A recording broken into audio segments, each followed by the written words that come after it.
For today's Grimm adventure, I feel like it's a little extra special because it's the very first time that we're in New England, and I feel like we have fall weather. Oh, we have fall weather. It is brisk. Right? We're both in jackets. Yeah. We're shivering a little bit. The leaves, the wind is rustling. Pieces. And we're here in Fall River, Massachusetts, searching out Lizzie Borden. Remember Lizzie Borden? Mm-hmm. Do you remember the little... The song? The rhyme, do you remember it? I was just trying to think of it. Lizzie Borden took an axe, gave her father however many whacks, I can't remember. 30 whacks? I think it's 30. Close. Lizzie Borden took an axe, gave her mother 40 whacks. Oh, I thought it was her father. When she saw what she had done, she gave her father 41. Oh. Yeah, twisted childhood, right? But get this, it's wrong. Is it? She did not axe her parents, well, her dad and her stepmother, that many times. In fact, when Lizzie's father and stepmother were found, her stepmother, Abby, she had 18 axe wounds, and her father, Andrew, had 11. Oh. Pretty far off. So she hated her stepmother more. Pretty much, something like that. But get this, she was acquitted. Everybody knew she did it. But they couldn't prove it. But they couldn't prove it, even with a whole bunch of evidence. And we're going to talk about that today. Ooh, okay.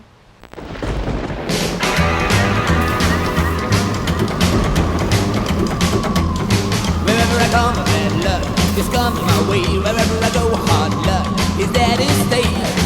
Good luck never stays a day. Bad luck's always coming my way.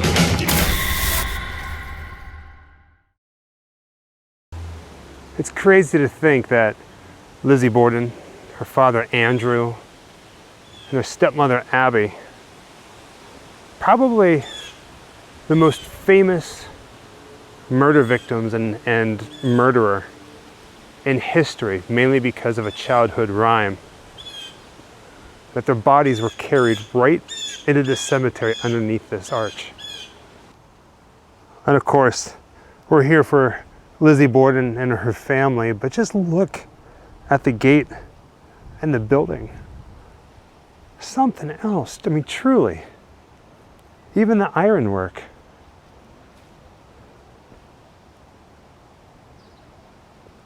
Right? In a little bit, we're going to head over to the house, which is now a bed and breakfast, where supposedly Lizzie axed her stepmother and father. And then we're going to go to the house where she ultimately lived out her life and died of old age, because remember, she really didn't do it. She was acquitted. And then we're also going to go to the courthouse in the next town over where the trial took place.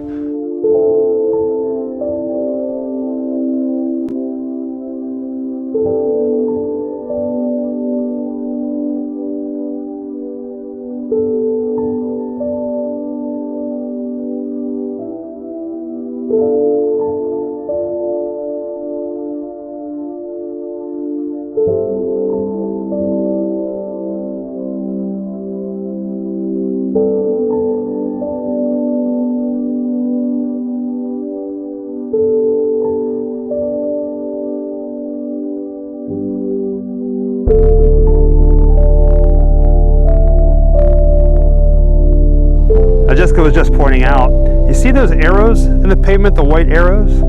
If we would have followed them from the entrance, it would have taken us straight to the Borden family plot. Instead, Jessica and I played a little game of Cemetery Safari, but there's the last one right there that has an LB on it, Lizzie Borden.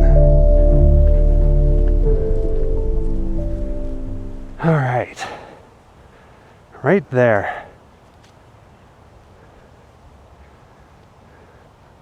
A.J. Borden, Andrew, which is Lizzie's father. Pretty wild, right? Let's go ahead and walk over this way. I feel like I'm playing a nasty game with the sun. Let's see. Oh, here we go. All right. Can you read that? I think so. It says, children of Andrew and Sarah Borden, Alice Esther, Elizabeth Andrews, which is Lizzie Borden, and then Emma, which was Lizzie's sister that she stayed with in her old age. She actually died Emma and Elizabeth, or Lizzie Borden, were living together in a house called Maplecroft. And this looks like Emma died 1927 as well, the same year as her sister. So that giant stone that says A.J. Borden on it and the names, that's the family marker. Right over here to the left of it in the ground, I'm going to show you each one of them individually. These are the individual burial plots. And Lizzie Borden's, hers is the one in the back with the yellow flower and the white ghost. And there it is, the final resting place of Lizzie Borden. You know, it's funny. The very first ever Grimm Life adventure, the Grimm Life trip, was here to Fall River many, many years ago, back before I was making videos. And I remember standing here at Lizzie Borden's grave, looking down at it and thinking, this is what I want my life to be like. I want to document these places. And here I am, so many years later, visiting again, this time with a camera in my hand. Her grave is pretty much what started Grimm Life Collective. Right next to her is her sister Emma. Again, they lived with each other in a house called Maplecroft, this big mansion, and that's where Lizzie ended up living and dying in seclusion because, well, she was acquitted for murdering her father and stepmother, but the townspeople believe that she did it. So she kind of lived out her entire life in seclusion after that. And right in front of Emma and Lizzie's grave, there's Alice, the other sister. Sarah, which was Andrew's first wife. Right next to her is Andrew, Lizzie's father. And over here at the end is Abby, Lizzie's stepmother. It truly is pretty surreal standing here. Right? As a kid, growing up, you know the nursery rhyme. Wrong, but you know it. Yeah. Like I was just telling them, Jessica, visiting Lizzie Borden is one of the very first Grimm Life trips I've ever done, and it pretty much started it. You know, in interviews, people always ask, you know, how did it start? And I often reference this being the very first trip, and here we come full circle. So growing up for me, I've always heard the name Lizzie Borden and assumed that her name was Elizabeth Borden, but really it's Lizbeth, which I actually really like. I like that a lot better. And my middle name is Elizabeth, so I was always like, oh, Elizabeth, Lizzie, yeah, okay. But it's actually Lizbeth. Today we're going to be doing something a little bit special. We're going to go inside the Lizzie Borden bed and breakfast, the location where Lizzie supposedly took an axe, gave her mother 40 whacks, and turned around and gave her father 41. Again, those numbers are wrong. But inside this house, we're going to see where the bodies were found, where Lizzie supposedly burned the bloody dress. She said there was paint on it. We're going to also see where the hatchets were found, and even more gruesome, if I remember correctly, over here in this part of the house, in the dining room, that's where they actually held the autopsies. They have some autopsy photos in there. I'm hoping they still have them. And when Lizzie Borden saw them, when she saw her parents, their heads, you know, hacked in with an axe, supposedly she fainted. Whole bunch of evidence pointed to her. A lot of people said, no, it wasn't her. Ultimately, she was acquitted, but the story, it became a legend. Now, sadly, when we go inside for the tour, we're not going to be able to show any kind of video. We can only take pictures. Again, it's been about 20 years since I was here visiting last. I'm hoping, fingers and bones crossed, they still have the sofa where her father was found. It's not the original sofa, but last time they allowed you to lay on it and get pictures. So if we can, we're going to recreate as many photos as we possibly can.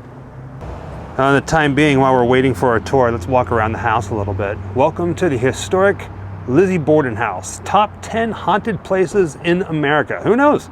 We might see a ghost. Open daily for tours and overnight stays. Visit us in the gift shop behind the house from 10 a.m. to 5 p.m. Also, stay a night or book a tour. Visit Lizzie-Borden.com. It dawned on me I never gave the dates to the actual murders, which happened on August 4th, 1892. Now the time frame, they believe it was anywhere between 9 and 11 a.m. And it's behind this door, inside this house, where supposedly Lizzie Borden axed her mother, stepmother, and father to death. Now, when they did go to trial, I think it only took about an hour and a half before the jury to come back and say that Lizzie was not guilty, and she got off scot-free for the most part. But for the rest of her life, all the townsfolk believed her to be the axe murderer or the axe murderess. So she was kind of painted that all the way until the time of her death. It's pretty crazy to think that we're standing here, well, walking the steps of history. Here's a shot of the house from across the street. And aside from new paint, it's still identical to the way it was whenever the Bordens lived here. And here's a view of the other side of the house, the back door, as well as the carriage house in the back, all painted the same color. It's a beautiful piece of property, that's for sure. I can hear people in the window, so I'm gonna quiet down because I wouldn't want anybody interrupting my tour.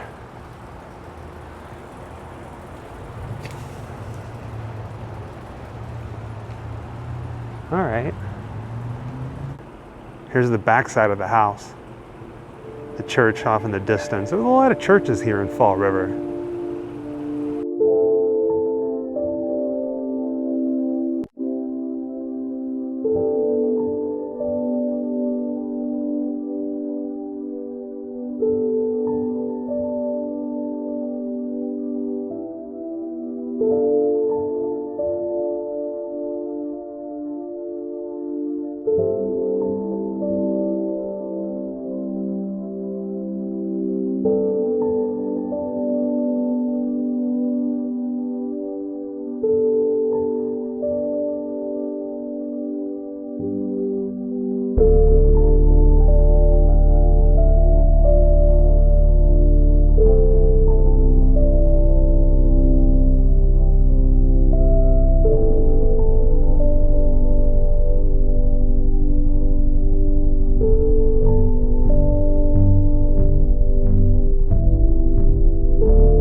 All right, baby girl, what did you think? I mean, sadly, we couldn't take video. We took some different pictures. We could have taken a whole bunch of photos, but we took pictures of what was very pertinent or what we felt was needed to be seen. Yeah. So your first time here. My first time here. Did you learn anything new that you didn't know about Lizzie Borden? A whole bunch. Yeah. The tour guides are extremely knowledgeable. They've seen documents we haven't seen, and I'm not sure if they're available on the internet or not. So they know their history about this house and about the Borden family. And it's kind of it's almost like a whodunit, kind of, but you never get to know the answer because it's going to always be a cold case, they say, you know, because no one knows any answers. So at the very beginning of the tour, she asked us if anybody in this room believed that Lizzie did it. And you know what? People were like, yes. Yeah, I was one of them. And I mean, there's a whole bunch of different evidence. It could have gone this way, it could go that way. Call me morbid, but I like to think she did it just because it just goes with the story of it all. But what do you think? Do you think Lizzie did it? What's your theory after hearing all of this? If she didn't do it directly herself, I think she had a hand or knowledge of it and was like, do it. I think it was probably a conspiracy amongst several people. You ready to head over to Maplecroft where she died? Yeah, I want to see this house. It's massive and it's beautiful. Yeah. And the tour guide just told us it's for sale. Why are all these spooky homes for sale now? Maybe we should buy it. People can't take the ghosts. We'll take them. We love ghosts. I like ghosts. Our journey into the story of Lizzie Borden brings us to a very historic section of Fall River, high on the hill where Lizzie Borden always wanted to live. She absolutely hated living in the house where her mother, or her stepmother and her father were murdered. She wanted to live here, kind of like a high class, high society kind of neighborhood. And it was after she was acquitted that her and her sister, Emma, moved into this beautiful mansion on French Street. She later on named it Maplecroft, I think in 1908. I could be wrong on the date, but it was Lizzie who named this place. Lizzie and her sister Emma lived here for many years, up until they had a falling out themselves and Emma moved away. And Lizzie spent the last years of her life living here in this home. Gonna go ahead and walk across. I mean, that sun porch just itself is just beyond beautiful. And like I said, the house is for sale. So let me go ahead and show this. So if you're at all interested in buying this house, a piece of morbid American history, that's the number you want to call. But my word, is this place beautiful. Like I said earlier, why is it that all these spooky places in American history seem to be for sale right now? And look at that. See where it says Maplecroft right there at the top of the steps? Honestly, I'm a little torn right now. I'd buy this place in a heartbeat if we had the money, but I'm torn because I absolutely hate the snow. I want absolutely nothing to do with it. Jessica and I are so over that, but can you just imagine living in this historic mansion? Fall River, Massachusetts.